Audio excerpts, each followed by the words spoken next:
Today I'm at Olympia Auctions again, and we're going to be looking at two amazing hand-and-a-half swords and a bunch of other things, so stay watching. Hi folks, Matt Easton here, Schola Gladiatoria, and I'm here at Olympia Auctions because there's a sale coming up on the 25th and 26th of June. I'll link the catalogue down below. Now, there are lots of amazing things in this upcoming sale, but I thought one of the first things that you guys would want to see are these two amazing hand-and-a-half swords. So, let's start with this one. So many of you will be familiar with longswords of the 14th and 15th centuries, but in fact these types of longswords and hand-and-a-half swords, we'll talk a bit more about that definition in a second, actually continued to be used right the way through the 16th century, even into the 17th century in some cases. And obviously other types of swords evolved or appeared in that time, and things like rapiers, for example, became very, very popular. But older forms of swords stayed around, but were updated, we'll talk about the hilt in a second, were updated with new innovative designs, and were particularly popular in some areas. Now, when I say some areas, we're talking about the northern part of the Holy Roman Empire for the most part. This is probably Austrian. That's a little bit of conjecture. It could be German, could be Austrian, could even potentially be Swiss, but that sort of area. Now, these are the areas where you could say the longsword tradition actually grew to its height and grew in the early period. So at the end of the 14th century, right the way through the 15th century, longswords or two-handed swords were particularly beloved in these areas, what's now Germany and Austria and bits of Poland and now Czech Republic and things like that. So they actually stayed popular. So if we look at the fencing treatises of the time, things like Paulus Hector Meyer or Joachim Meyer, and the various other 16th century treatises, they're still teaching and demonstrating longsword technique really long after longswords had gone out of popularity in most parts of Europe, where things like rapiers and basket-hilted swords and things like this had really kind of supplanted them in military and dueling applications. But they did still stay popular with some, and in fact there's some indication that they were still preferred. If we look at Malta, for example, they were still liked as war swords. So somebody who might wear a side sword or a rapier or a basket-hilted sword in civilian life might carry one of these war swords on a military campaign, for example. So this is described as a hand-and-a-half sword, and this particular example is, I would say, a true hand-and-a-half sword. Why do I say that? Well, it actually has, if we look at the hilt here, it has a fingering here. So if I grip it, and you can tell a lot about how a sword's intended to be used and its characteristics from handling it, obviously. And if I put my right hand in there, this is a right-handed sword incidentally, you can tell because the side ring's on that side and the thumb protector is on that side. And I am right-handed, luckily. So if I put my index finger through that fingering there and hold the sword, it is actually now eminently wieldable in one hand. It's not the most nimble sword in the world. It doesn't handle like a rapier or indeed like a saber or a back sword. It's a fairly meaty sword, but it's completely wieldable. And of course, on horseback, you would primarily use a sword in one hand. Not to say you can't use a sword in two hands on horseback, but this is, I think, primarily a sword which is designed to be used a lot of the time. I won't say most of the time, but a lot of the time in one hand. But of course it does have that extension where you can easily come up and use it as a conventional longsword. Now, one thing to note is that modern recreations, fencing replicas and things like this often have or tend to have longer hilts than we find on historical originals. And if you notice the proportions of that hilt, it doesn't have a huge amount of hilt extending below. If I grip the sword there on the grip and a little bit with my little finger on the pommel, there is no gap between my hands. And that's actually quite common. I would say more common than longer hilts, certainly on hand-and-a-half and longsword sized swords until we get into big two-handed swords. So, as mentioned, this sword has a lovely side ring there with that detail, sort of bulbous little detail in the centre there, and that's quite a typical design feature. It almost looks skeletal, doesn't it? Almost looks like finger bones coming around the side ring there, and that, of course, when we're gripping it, protects the back of the hand and knuckles to some extent. And then we've got a finger ring. Finger rings first appear in the 14th century, but by the 16th century they are completely normal. Incidentally, I didn't mention when this dates to. It is thought this dates to about 1600. I think the auction catalogue says 1600 to 1620. Personally, I think there's every chance this could be earlier than that. It could be 1580, something like that.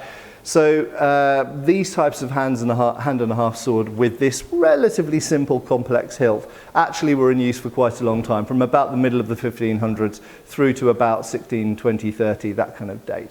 And you do get more complex hilted ones as well. We'll look at another sword in a second. So the blade has a shallow fuller just in the first third of the blade. It's fairly broad. Now, the blade forms in the 16th century are interesting. So if you are used to looking at 14th and 15th century swords, you will see there is a general tendency towards stiffer, thicker, and more pointier designs for fighting in armour or against armour, for stabbing into things like armpits and visor slits and things like this. This is not that. This is not that kind of sword. This is actually a blade more like a broadsword, basket-hilted broadsword blade, or indeed something like we would find on a side sword or earlier arming swords. So functionally, it is essentially a broad cut and, well, not hugely broad, but a fairly broad cut and thrust blade, which is completely serviceable for average, should we say, average military applications for people in light armour, partial armour, or indeed for use in civilian life as well. Okay, so this is more of a blade that could be used on the streets, as it were, or by more lightly equipped soldiers, halberdiers, musketeers, these types of people. So a good kind of general purpose hand and a half sword. You'll want to know some stats, I know, because I know you guys love stats. I love stats as well. I have actually weighed this off camera, and this weighs 1,350 grams, which, given its proportions, is actually relatively light. In fact, it's a pretty light hand and a half sword. And the distal taper of this blade is quite a lot, actually. It goes from 6.5 millimeters at the base of the blade to around 4 millimeters in the middle of the blade to up here near the tip, 1.8 millimeters. So obviously it's an old sword, so I'm not going to drastically flex it, but it's a relatively flexible blade. But because it's quite light, it doesn't feel floppy. It's quite responsive. So a good, light, quick, general purpose hand and a half sword. Let's have a look at the other one now. So this is lot 26, and this is, although it looks superficially similar to the other sword we were looking at, it's actually quite a different beast. And in a nutshell, that's because it's a bigger sword. This is more of what some people would consider a true longsword, a two-handed sword. Not a big two-handed sword, but a true longsword rather than a hand and a half sword. The other example there, lot 25, I would say is more similar to what we typically think of when you say hand and a half sword, a sword that you can easily use in one hand. This sword, in contrast, I'll talk about the handling in a second, is not something that you could easily use in one hand. You could do from horseback for big swings or using it as a thrusting implement, but generally speaking on foot, you'd never really want to use this in one hand. So some basic stats on this. So the blade is 43 inches long, so it's around 129 centimeters long. So it is a big, much bigger blade than the other one, 6 inches longer. It has a longer hilt, and of course, therefore, it is also a heavier sword. This weighs 1,860 grams. So it's not heavy, but it's certainly, I mean, it's 500 grams heavier than the other sword there. So it's longer, it's got a longer hilt, it's got a heavier guard, and of course, it weighs more. So this sword is of a typical German design, sometimes described as Saxon, but you can find them all over Germany, in fact. And the first thing we notice about this, there are certain details about the side rings and the thumb rings. We'll look at those in a second. But the first thing that people really notice about it are the design of the ends of these quillons, the crossguard here with the sort of diamond shape with the little extra diamond, I suppose, a little tiny little knob right on the end there. And you also find that on things like side swords, broadswords. You find it on German basket hilts as well, and you find it on rapiers also. Now you can also find these in Austria, so I think we have to be a little bit cautious always assigning this to one particular bit of Germany, for example. It can be from Austria, can be from Germany. It was a style that was quite popular and, as I mentioned, emulated on many different sword styles. Now, an interesting detail about this as well is you'll notice that there is a sort of midrib down the centre of this guard, quillon on each side. If we turn it around the other way, it is flat and fairly rough on the back. The reason for that is because you don't see it when you're wearing it, so it's literally for show. So often we find this with period swords, that the inside of a sword, in other words, the side that would be against your body or leg when you're wearing it, is not as decorated, or sometimes just not decorated at all. Or, as we see here, not even really finished, so not even with fine filing or polishing on the inside, because no one's going to see that when you're wearing it. When you're wearing it, you see this side, so they put a lot more effort into the forge welds and the detailing on the outside. That being said, this isn't really a show sword. This isn't a court sword or a rapier. This is a fighting sword, and a very nice example it is too. So this type of blade goes all the way back to the late 14th century, Oakeshot's Type 19, where we have a ricasso at the base down here, with a fuller, sometimes with multiple fullers at the base. And even the detailing, you'll notice it's very similar to some of the Alexandrian swords. The detailing at the base here with the fuller going down the middle. So that's a type of blade which actually goes all the way back to the 14th century, but was particularly popular in the second half of the 15th century and into the 16th century. So in terms of dating, the auctioneers have dated this as 1600 to 1620. In fact, this style of sword could be earlier than that, could be 1580. So more broadly speaking, I would say you're looking at the late 1500s through to the early 1600s. Similar to the other sword we just looked at, which is why I've put them as a pair in this video.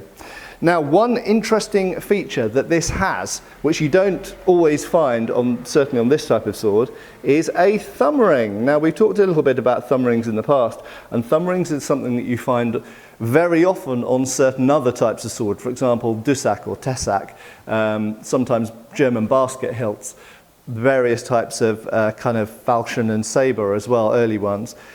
You don't always find them on the long swords or two-handed swords, but it's not that uncommon to find them either. So I don't want you to think this is a really rare thing, but it's something that you get sometimes. Now the question is, why? Why would you want a thumb ring? For anyone who does Lichtenauer School of Fencing, for example, you'll be used to putting your thumb up on the base of the blade, and this is actually an impediment to that. It gets in the way of you doing that. So you wouldn't want to use this like Lichtenauer. It kind of works okay for Fiore, but of course this is a much later period sword, so they're probably using them slightly differently at this point anyway. Why would you have a thumb ring? Well, I think generally speaking, there have been some ideas expressed around using the false edge and steering. Well, as we know from earlier fencing sources, you don't need a thumb ring to do that. There's some implication that with sabres and Dussacs that might be to use the false edge. However, on this type of sword, I think it's more just to do with either fashion or retention, more importantly. So particularly if you're on horseback, and this is a fairly forwards weighted sword and it's quite big and unwieldy, especially if you're on horseback, having that thumb ring on there would really make it far more difficult for you to drop it. So it's about locking your hand onto the sword. So on that side we've got a thumb ring, and then we've got this crossed over thumb protector essentially to protect the inside line, so any blows coming in this way will hit those bars. And then on the outside what we essentially have is a side ring, but then with the addition of two bars which come up to forwards and rear finger rings. Now it might be obvious to you, maybe not, that the rear finger ring doesn't actually have the purpose of being a finger ring, because you can't stick a finger through the back of the blade. You can, in theory, put your finger over the front finger ring, but there's a secondary and important feature that these finger rings achieve. By bringing up the level of the guard and the bars to the top of the ricasso there, and of course the ricasso being blunt makes it easier to finger the blade, by bringing the guard further away from your hand, it means that anything coming down here is a lot further away from your hand than if simply you just had a side ring. So in fact, it gives it's a very efficient way of giving a lot more hand protection, a lot of bang for your buck, essentially. So this style of hilt obviously is similar ones to this, also found on rapiers and side swords, and it's really a massive advancement in hand protection compared to earlier period swords. In terms of the blade, I mentioned it's an Oakshott Type 19, flattened hexagonal for most of the cutting portion of the blade. Very nice blade, very nice single edge bevel geometry. It's a relatively flexible blade like the other one, 43 inches, so it's going to be more prone to flexing because it is longer. And despite its size, it is a fairly responsive sword, but I have to say that the point of balance is fairly far out. That's about 6 inches. So it's not, I wouldn't describe it as a nimble sword, but it's not clunky either. Now in terms of distal taper, it actually tapers in a slightly different way to the other sword. It starts off at almost exactly the same thickness. It's 6.6 millimeters at the base of the blade, or as near to as I can get. It's quite difficult to get the calipers in there with this type of complex hilt, but 6.6 millimeters. Then it comes down to actually slightly thinner than the other sword in the middle. So the other one was 4 in the middle, this one's actually 3.6 in the middle.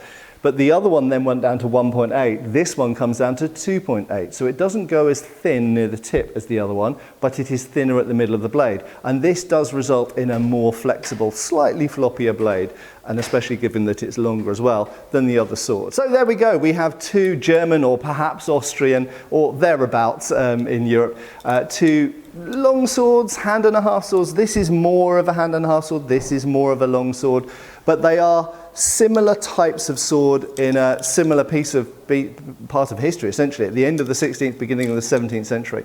So really, if you didn't realise that long swords were still around then, they were, but they had more complex hilts. And some of them out there, maybe we'll look at this in a future video, have even more complex hilts than this one does. Anyway, thanks a lot to Olympia Auctions. Check out the auction catalogue down below. That's coming up on the 25th and 26th of June. Both of these swords are in that auction, as well as a lot of other amazing things. Anyway, thanks a lot for watching, and I hope we'll see you back on the channel really soon. Cheers, folks.